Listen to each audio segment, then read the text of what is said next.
अस्सलामुअलैकुम। New video lecture हम start करते हैं unit number 3 of biology, that is genetics. Genetics में सबसे पहले हम कवर करेंगे meiosis and sexual life cycle. तो इसको स्टडी करने के लिए कुछ की कॉन्सेप्ट्स हैं जो कि क्लियर होना ज़रूरी है। सबसे पहले हम डिस्कस करेंगे ऑफ स्प्रिंग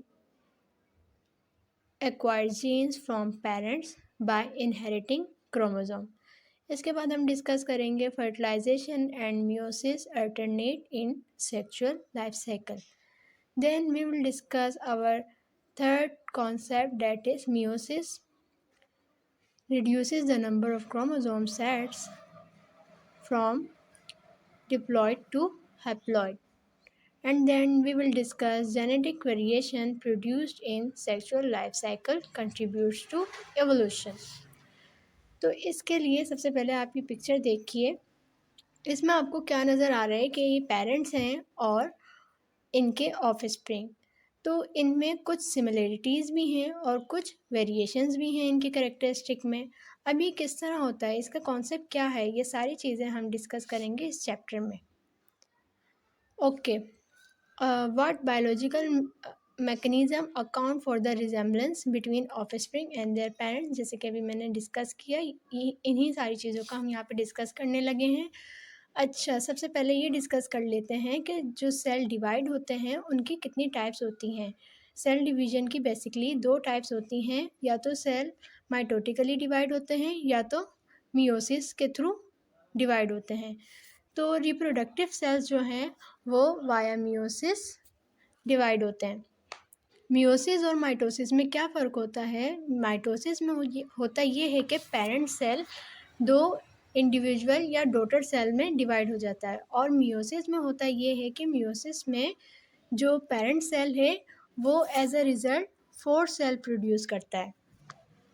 तो मियोसिस की यहाँ डेफिनेशन देख लेते हैं। Meiosis is a special type of cell division that produces cells with half the chromosomes of the parent cell। यहाँ पे जैसे कि ये जो सेल है ये डिप्लॉयड है, it has 2 set of chromosome. तो ये डिप्लॉयड सेल हैप्लॉयड में डिवाइड हो जाएगा।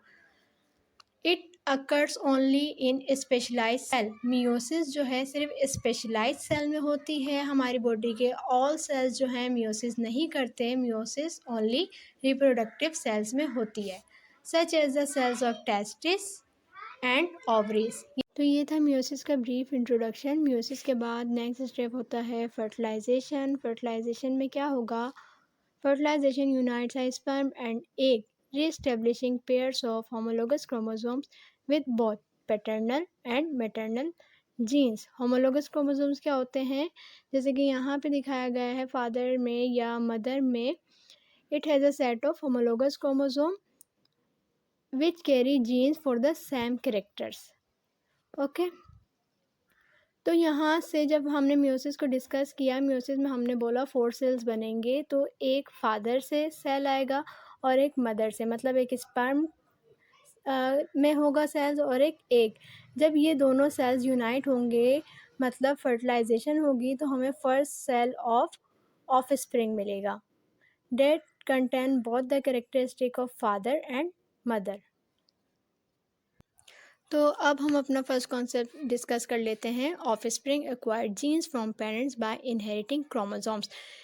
ये कुछ आपको जो मैंने अब तक डिस्कस किया उससे भी क्लियर हुआ होगा, और आगे हम फर्दर और इसकी डेफिनेशंस देखेंगे और उससे मज़ीद क्लियर हो जाएगा।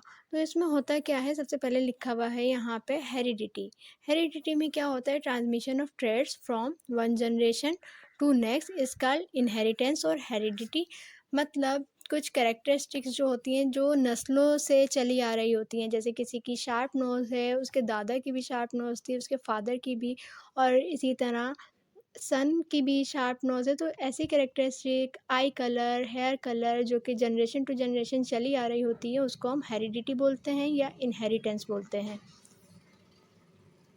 अब इसी के साथ साथ हम अपने पेरेंट्स की बिल्कुल एग्जैक्ट कॉपीज़ तो नहीं होते, तो इसमें क्या होता है, कुछ वेरिएशंस भी होती हैं जो कि हमें यूनिक बनाती हैं।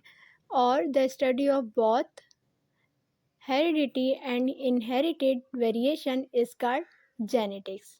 हेरिडिटी और वेरिएशन की स्टडी को, कंबाइन स्टडी को हम जेनेटिक्स का नाम देते हैं. इनहेरिटेंस ऑफ जीन, अब ये जो पेरेंट्स से ऑफ स्प्रिंग में कैरेक्टरिस्टिक्स आएंगे, ये किस प्रोसेस के थ्रू आएंगे, ये कैसे आएंगे, तो ये कैसे आती हैं, ये जीन्स के थ्रू आती हैं. जीन्स जो हैं वो डीएनए का पार्ट होते हैं. और यहाँ क्या कह रहे हैं, parents endow their offspring with coded information. यहाँ क्या है, हमारे पास कोडेड इन्फॉर्मेशन है in the form of hereditary unit called genes. Genes are the hereditary units. The genes we inherit from our mothers and father are our genetic link to our parents, and they account for family resemblance such as sharp eye color और freckles. जैसे कि मैंने discuss किया, jeans के through ही हमें specific characteristics हमारे parents से हम तक मिलती हैं. इसके बाद डिस्कस कर लेते हैं गैमेट्स को. तो गैमेट्स क्या है, in animals and plants reproductive cells are called gametes. जो मैंने डिस्कस किया था ऊपर, रिप्रोडक्टिव सेल्स में क्या होता है, मियोसिस होता है. तो मियोसिस जो है वो रिप्रोडक्टिव सेल्स में होते हैं, और रिप्रोडक्टिव सेल्स को हम कहते हैं gametes. These are the vehicles that transmit genes from generation to the next. Male में जो गैमेट्स हैं उनको हम स्पर्म बोलते हैं, और फीमेल में जो गैमेट्स हैं उनको हम बोलते हैं एग्स. इसके बाद next term we have somatic sales.